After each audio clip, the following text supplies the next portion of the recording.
안녕하십니까, 김 팀장입니다. 한 주간 또 한 달간 투자 어떠셨습니까? 쉬운 투자하는 기간이 아니죠. 예, 대체적으로 상승하거나 아예 하락해서 손절을 하거나 뭐 이렇게 뭔가 방향이 한쪽으로 정해졌다라고 싶으면 그 정해진 방향대로 매매를 하거나 아니면 매도를 하거나 그렇게 아니면 아예 당분간 거래를 하지 않거나 이런 기간이었으면 좋겠지만, 실제로 주식 투자는 한쪽 방향으로 향해서 가기보다는 애매한 그 갭, 내가 원하는 그 수익률과 손절해야 되겠다는 포기하는 그 금액 사이에서 계속 왔다 갔다 하면서 시간을 끌거나 하죠.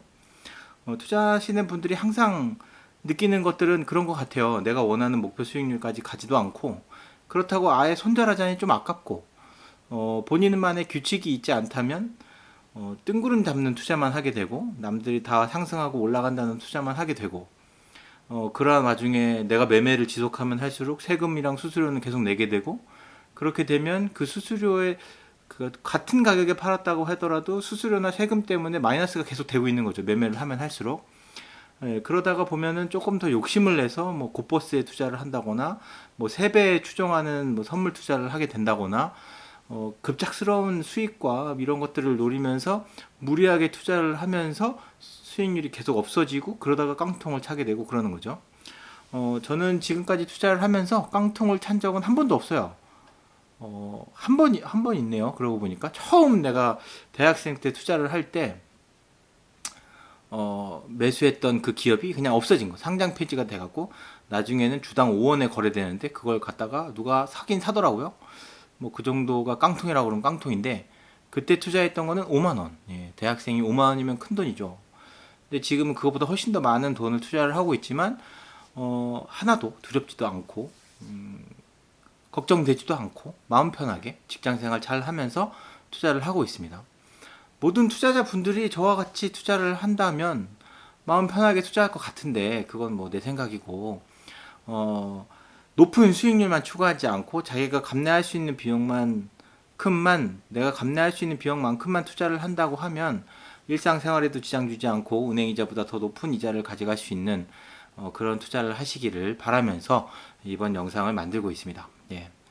많은 분들이 시작은 이렇게 하는데 막상 투자를 하고 나서 등락을 하는 주가를 봤을 때 욕심이 생기기도 하고 후회를 하기도 하고, 제대로 된 매매 결정을 하지 못하기 때문에 나만의 규칙을 만들고 그 규칙에 따라서 매매를 해야 된다, 이런 이야기를 꾸준히 하고 있고요. 저는 그냥 일반 개인의 직장인의 투자로서 내가 어떻게 투자를 진행하고 있는지 기록을 남기고 있는 거고요. 어떤 기록이냐면 매매를 할 때 그 주에 어떤 심정이었는지, 어떤 종목을 매매했는지 이런 기록을 남기고 있습니다. 대리적인 경험이 될 거라고도 보고요. 이게 나중에 잘 되면 이렇게 투자했으면 좋겠다라는 기록이고, 이게 잘 안 되면 아, 이렇게 투자해도 망하는구나 라는 기록이 될 것이라고 생각이 됩니다. 많이들 영상을 통해서 돈을 잃지 않고 어떻게 투자를 했는지를 이제 대리 경험한다고 생각하면서 영상을 봐주시면 감사하겠습니다. 자, 이번 달에는 10월 마지막 주 매매 기록으로서 월 말 기준으로 내가 보유하고 있는 비중 탑 10 리스트를 공개하는 그런 영상이 포함되어 있고요. 영상 후반부에는 어떤 종목을 매매했는지 그런 기록에 대해서도 이야기를 드릴 겁니다. 이번 주는 연준의 테이퍼링, 그리고 금리 인상, 연내 금리 인상, 한국은행의 금리 인상이 굉장히 이슈가 될 거라고 생각이 됩니다. 이게 처음 이야기 나올 때는 엄청나게 파급 효과가 클 것 같지만, 지속적으로 테이퍼링을 계속 할 것이다, 금리 인상을 할 것이다, 이제 대한민국 사람들 누구나 다 알게 될 만큼 투자를 하시는 분들은 테이퍼링이 올 것이고 금리가 인상이 될 거라는 것을 대충 대비를 하고 있어요, 마음가짐으로. 그래서 이것으로 인한 급격한 급등락이 일어나진 않을 거라고 생각이 되지만, 실질적으로 이게 금리가 올라가게 되는 순간부터는 우리가 그 주식 투자를 하게 될 때 그 기업이 앞으로 영업이 잘 될 거야 라는 생각에 투자를 하게 되지만, 실질적으로 그 영업의 수익률이 나타났을 때는 조금 더 상승하는 경향이 있죠. 금리의 인상도 이런 것 같아요. 금리가 인상이 될 거다라고 해서 사람들이 대비를 해서 투자를 하고 있다가 정말 금리가 인상이 되면 그 금리가 인상이 된 시점으로부터 또 그 다음 단계의 인상이나 하락에 대한 것, 그리고 금리가 실질적으로 인상이 되면서 이자를 부담하기 어려운 사람들이 투자를 좀 더 기피하게 되고, 아니면 투자 자본 자체가 주식 시장에서 예금 시장으로 채권 시장 쪽으로 넘어갈 수 있는 여지가 있다는 거. 그렇게 돼서 투자에 대한 수요가 줄게 되면 현금의 유동성이 줄어들게 되고, 그렇게 되면 전체적으로 그 주가가 하락하게 되는데, 아무래도 실적이 좀 아쉬운, 실적이 좀 모자라거나 좀 성장에 관련된 것, 이제 실질적으로 수익을 내지 않고 수익이 날 것이다라고 생각되는 그런 가능성에 투자했던 것들에 대해서 수익률이 좀 더, 그러니까 주가가 좀 더 하락하지 않게 될까요? 내가 투자했던 투자금을 회수하게 될 때 어떤 투자금을 가장 먼저 회수하게 될 것이냐, 불안한 그 투자 자금을 회수하게 되겠죠. 이제 조금 수익은 조금 수익이 확정적이진 않지만 한번 잘 되면 높은 수익을 볼 수 있어요. 이게 안정적이진 않은 거. 그게 이제 성장성 기업이라는 건데, 성장성 기업은 조금 불안해. 이게 성공을 하게 될지 안 하게 될지 몰라. 이 기업이 잘 될지 안 될지 잘 모르지만 되면 대박이야. 뭐 바이오주나 뭐 4차 산업 관련된 주식들이 그렇죠. 뭐 자율주행, AI, 뭐 메타버스 이런 관련된 종목들이 어떻게 보면 성장주에 속하죠. 뭐 네이버나 카카오는 성장주였지만 이제는 가치주 쪽으로 이렇게 넘어온다고 하더라고요. 어느 정도의 수익이 일정적으로 받쳐주고 그런 사업이 지속되고 있고, 이제 일상생활에서 우리가 꺼리낌 없이 사용하는 기업들이 되었으니까요. 근데 메타버스나 AI 관련된 자율주행 주식은 아직 실현되지 않은 것에 대한 연구와 성과를 노리고 있는 거기 때문에 좀 불안정한 투자에 속하잖아요. 아무래도 내가 투자금을 회수해야 될 때는 그런 불안정한 자금에 투자했던 금액을 먼저 회수하겠죠. 예, 그렇기 때문에 성장성에 관련된 주식들이 조금 하락할 여지가 있다라고 생각이 됩니다. 근데 그게 가능성이 있고 앞으로 그쪽 방향으로 나갈 거라면 이렇게 하락되는 시점에 남들이 피할 때에 추가적으로 매수를 해서 보유 비중을 좀 늘려가는 것도 투자의 하나의 방법이라고 생각됩니다. 그런 주식들은 되게 장기간 보고 있는 거죠. 네이버가 지금의 주가가 오기까지 몇십 년이 걸렸잖아요. 물론 뭐 아주 장기적인 뭐 100년이 된 기업이나 뭐 이런 기업은 아니지만, 초기에 그 네이버가 성장주였을 때, 그 투자를 성장주였을 때 수익률 상승을 노렸던 그 기간을 생각하면 적은 기간은 아니라는 거예요.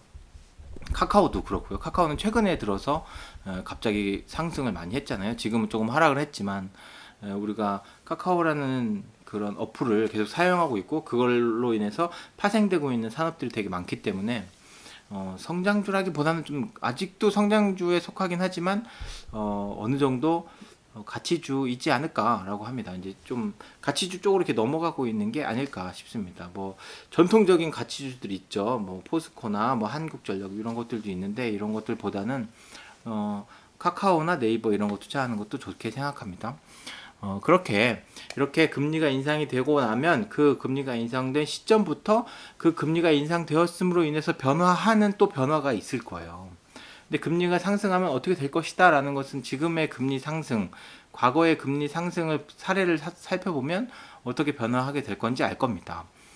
금리가 아무래도 올라가게 되면 주식에 들어가 있는 비중이 줄어들게 되고, 더 안전자산에 투자할 확률이 더 높다.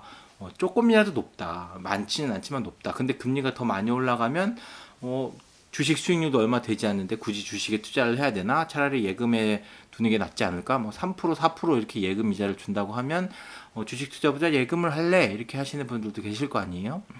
물론 저는 그래도 끝까지 주식 투자를 하는 게 좋겠다라고 생각이 들긴 하지만, 사람은 다 사람에 따라 틀리는 거니까 아무래도 예금의 이자가 더 올라가게 되면 예금에 대한 수요가 더 높아지지 않을까. 그렇게 돼서 주식은 주식의 가치가 좀 많이 떨어지지 않을까. 이렇게 생각이 됩니다. 지금까지 돈이 많이 풀려서 돈의 가치가 오히려 떨어졌다고 생각할 수 있는 것만큼 주식의 가치가 그만큼 올랐는데, 앞으로 금리가 상승하게 되면 어떻게 변화하게 될지, 그리고 내년에 이제 대선 전국이 시작되면서 대선 관련된 테마주들이 어떻게 움직이게 될지, 그런 것들에 대해서 좀 생각하는 한 주였고요. 이런 생각을 해봤어요. 미국은 미국의 상황을 분석해서 미국은 금리를 올릴 거예요. 근데 한국의 상황을 물론 생각하면서 올리겠지만 미국이 금리를 올리게 되면 한국도 어쩔 수 없이 따라서 올려야 되는 경향이 있단 말이죠. 그래서 한국의 사정을 보고서 미국이 금리를 올리는 게 아니기 때문에 금리가 올라간다는 사실이 한국에는 좀 더 많은 리스크가 되지 않을까 싶습니다. 그래서 국내에서 해외 주식 투자하시는 분들도 되게 많아지고 미국 주식 투자하시는 분도 되게 많아지는 걸로 봐서는 어느 정도 이제 한국과 미국 아니면 해외에 투자하는 것을 좀 어느 정도 밸런스를 맞춰야 되는 기간이 아닌가 라는 생각도 해보고 저는 해외 ETF나 원자재나 환율에도 투자를 하고 있기 때문에 그런 쪽에서 국내 주식에서 이렇게 뭔가 리스크 요인이 있는 게 미국 주식이나 해외 ETF에서 좀 더 해지를 하지 않을까 이런 생각을 해봅니다. 10월 마지막째 주 매매 기록에 대해서 알아보겠습니다.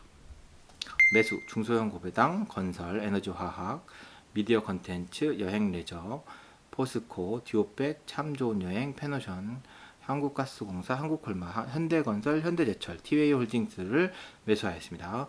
이번에 지난달 한 2달, 3달 넘은 것 같아요. 포스코를 전량 매도했었는데 다시 편입을 했습니다. 31만 원에 편입을 했습니다. 앞으로 주식이 좀 더 올라갈 거라고 생각이 되고요.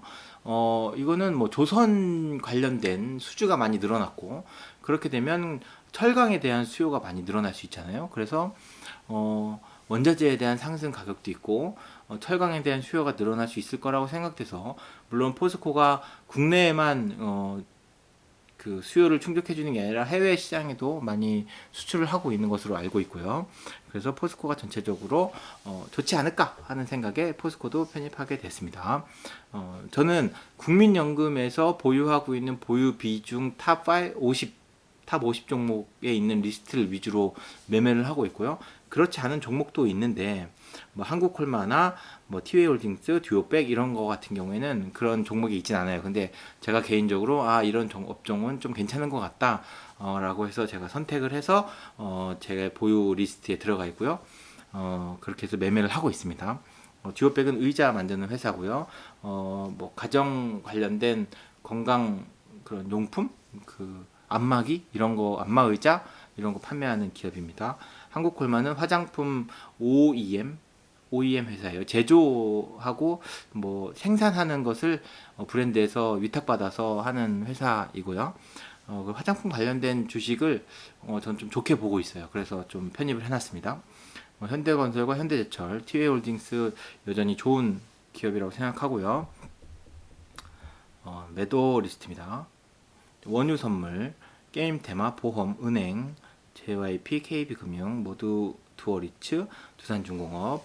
제가 주식을 투자를 하고 있지만 부동산도 어느 정도 비중을 갖고 있어야 되겠다라고 생각돼서 제가 부동산을 따로 매수할 수는 없으니까 리츠에 투자를 하고 있어요.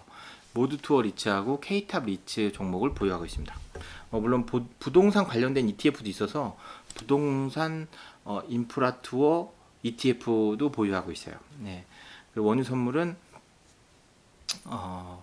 원유 가격이 최근에 85불까지 올라갔었어요. 그래서 원유 선물은 상승률이 많이 높아서 매도를 하게 되었고요. 그리고 모두 투어 리츠랑 뭐 보험, 은행, 뭐 JYP 이런 거 다 상승률 높아서 매도를 하긴 했는데 전량 매도가 아니라 부분적으로 매도를 했고 아직 보유하고 있다는 거, 전량 매도한 건 아니라는 거 이렇게 알고 계시면 됩니다. 그리고 다음은 수익률입니다. 코스피는 2970.68 전주 대비 마이너스 1.18%, 코스닥은 992.33 전주 대비 마이너스 0.28%, 저는 수익률 15.63% 전주 대비 마이너스 1.07%, 현금 비중은 31.94%고요. 전주 대비 0.65% 상승했습니다. 30%가 넘는 이제 현금 비중을 갖고 있고요. 그리고 그 현금 비중은 이제 하락했을 때 조금 더 줄어들 수 있도록 좀 제가 수치를 좀 조정하고 있거든요. 지금은 어느 정도 조정을 하고 있고 좀 하락을 하고 있는 상황이어서 뭐 추가적으로 더 하락할 수도 있고 또 반등해서 상승할 수도 있긴 하지만 좀 현금 비중을 좀 더 늘려야 되겠다라는 생각은 아직도 변함이 없어요. 더 매수할 수 있는 종목이 있다면 매수를 하겠는데, 시장이 너무 상황이 안 좋은 것 같아요. 근데 투자는 멈추지 않는다. 예, 내가 생각했던 그런 매매 기준과 하락했을 때 매수하고 상승했을 때 매도하는 그런 기준과 현금 보유 비중은 어느 정도 보유한다. 최대 30%가 좀 넘고 현금 비중을 최소 20% 정도까지는 보유를 해야 되지 않을까라는 대략적인 기준은 있어요. 예, 그래서 추가적으로 하락하면은 매수할 수 있는 그런 현금을 보유하고 있다는 거. 그리고 이번에 새로 이제 규칙을 만들었던 게 손익률이 있어요. 제가 보유하고 있는 보유 종목이 한 150개가 좀 넘거든요. 그럼 150개 종목을 쭉 나열하면 그 중에서 손익, 그러니까 얼마나 수익을 보고 있냐. 이게 퍼센테이지가 아니라 액수 기준으로 봤을 때 수익을 엄청 많이 보고 있는 종목이 있을 테고 또 손실을 많이 보고 있는 종목이 있을 거 아니에요. 이게 퍼센테이지가 아니라 손실액이 큰 게 있을 거 아니에요. 그러면 손실액이 크다는 건 보유하고 있는 보유 금액도 크고 하락도 많이 했다는 거잖아요. 근데 최대로 손실을 보고 있는 것은 매도를 하자, 손절을 하자라는 기준을 하나 만들었어요. 그래서 다음 주에 아마 매매가 될 거라고 생각이 되는데 그 매매가 되면 어떤 종목인지 말씀을 드리도록 하겠습니다. 이게 계속 지속적으로 하락하는 것은 지속적으로 하락하고 있으면 제가 계속 매수를 하게 되는데 그 평균 금액, 그러니까 모든 종목을 투자 금액을 했을 때 평균 금액보다 하락하게 되면 매수를 안 하게 해놨어요. 그러다 보니까 평단가는 너무 높아. 그리고 내가 현재가는 너무 낮아. 그럼 이 평단가를 내리기 위해서는 지금 약간 손절을 하고 다시 매수를 해야 되는 거죠. 평단가를 낮춰야 되니까. 그래서 얘가 평단가를 낮춘 상태에서 상승을 하면 매도를 하는 거죠. 네. 그 상승을 해서 수익을 낸 상태에서 매도를 해야 차익 실현을 할 수 있다라고 생각이 돼서 손실액이 큰 거는 좀 부분적으로 매도를 해서 차익 손절을 해야 되겠다라는 기준을 새로 만들었어요. 네, 그래서 다음 주 중에 아마 좀 거래가 되지 않을까 싶습니다. 네, 거래가 되면 말씀을 드릴게요. 그리고 29일 10월 말 기준 탑10 종목입니다. 예, 지금 KTNG하고 ESG 우수기업하고 미국 S&P 500 선물 인버스를 제외하고는 모두 다 탑10 종목에서 교체가 됐어요. 예, 이거는 대부분 다 추가적으로 매수를 해서 상승한 종목이라고 보시면 됩니다. 그리고 보유 비중이 보유 비중이 높으면 어느 정도 좀 하락했던 그 종목이었기 때문에 차익 실현을 했다는 거는 인버스 종목들은 조금 차익 실현을 해서 좀 떨어진 것도 있고요. 그리고 그거 외에 5대 그룹주나 신흥국 MSCI 이런 종목들은 추가적으로 매수를 하면서 보유 비중이 올라간 거라고 보시면 됩니다. 계속 이렇게 리밸런싱을 해주면서 그 안에서 차익 실현을 해서 저는 꾸준히 수익을 만들어가는 방식으로 투자를 해야 한다고 보면 됩니다. 어떻게 보면 단 종목을 몰빵 투자를 해서 일정 시점이 돼서 매도를 해서 많은 수익금을 가져가는 투자도 있기는 하겠지만 저는 그렇게 투자를 하게 되면 그 종목에 엄청 집중해서 투자를 해야 되고 집중해서 매매를 해야 되기 때문에 일상생활이 좀 불가능하다고 생각하거든요. 그래서 두루두루 많은 종목을 갖고 있고 그런 종목 중에서 등락을 이용해서 차익 실현을 하면서 차익 매매를 하면서 그 안에서 안정적으로 수익을 이렇게 낼 수 있게끔, 물론 지수 따라서 전체적인 수익률이 하락하고 상승하거나 하지만 개별 종목들이 상승과 하락을 반복하면서 그 안에서 차익 실현을 하게 되면 나는 꾸준한 수익을 볼 수 있지 않을까 하는 생각에, 이거는 주가가 하락을 하더라도 매매를 하게 되는 방식이라고 생각해서 꾸준히 방법을 해나가고 있거든요. 제 영상을 꾸준히 보시면서 이렇게 투자하는 방법도 있구나, 이렇게 수익을 얻고 있구나, 앞으로 이제 제가 좀 어느 정도 확신이 들게 되면 한 주에 몇 퍼센트 정도 수익을 봤다라는 것도 좀 공개를 하고 싶어요. 근데 지금은 그런 데이터를 좀 쌓아가기에는 좀 부족한 그 양이어서 아직까지는 그렇게 공개를 하지 않고 있는데, 앞으로도 그렇게 꾸준히 공개할 수 있는, 좀 더 많은 정보를 공개할 수 있는 그 때가 되길 바라겠습니다. 자, 이렇게 한 주간의 그 주간 매매 일기와 매매 기록들에 대해서 살펴봤고요. 탑 10 종목도 이제 같이 공유를 했습니다. 오늘 촬영하고 있는 이 시간은 이제 일요일 날 밤인데, 일요일 날 밤에 비가 엄청 많이 내리더라고요.